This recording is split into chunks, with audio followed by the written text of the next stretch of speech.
Alright, y'all, this is an experimental tutorial.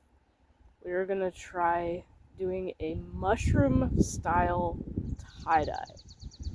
So first thing I did was go where the armpits of the sleeves of the t-shirt are and rubber banded it, which that's the top part. Next, rubber band where the spots are going to go. First, put your gloves on. I put plastic bags as an insert so it doesn't go to the other side. Kind of makes it like a dummy, I guess. Or mannequin, or however you want to do it. Cardboard, paper, whatever you want to put in the middle. Cup your finger around where the rubber band is. Still going to get on the other things, but I'm doing the rest of it in neon violet. This was neon lime. So the violet should easily cover it up. And the flaws are just what make tie-dye special. Now, onto the stem. So for the body of the shirt, pinch fold it.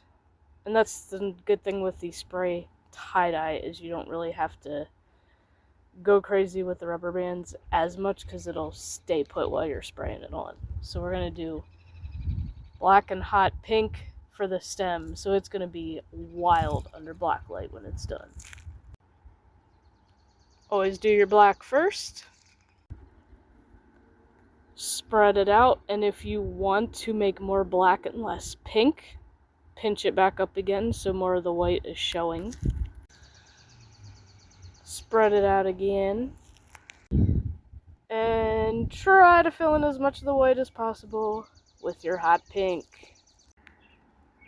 Take your rubber bands out of where the spots are so you can use them for the other side. And if you want to fill in some more purple for that, try to use some tape or something to cover up the spots so the purple does not ruin it. I'm just going to use a teeny weeny piece of wrapping paper for this. And I'm actually going to use lavender, which is not a neon color, just so there's a couple different shades of purple. I think that'll look pretty sweet. Then you flip her over and do the other side.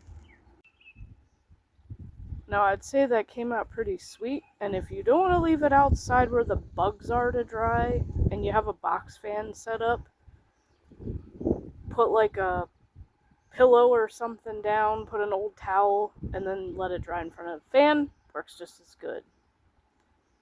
Then you want to get your iron out, heat set it, and then wash it. And for our finished mushroom tie-dye,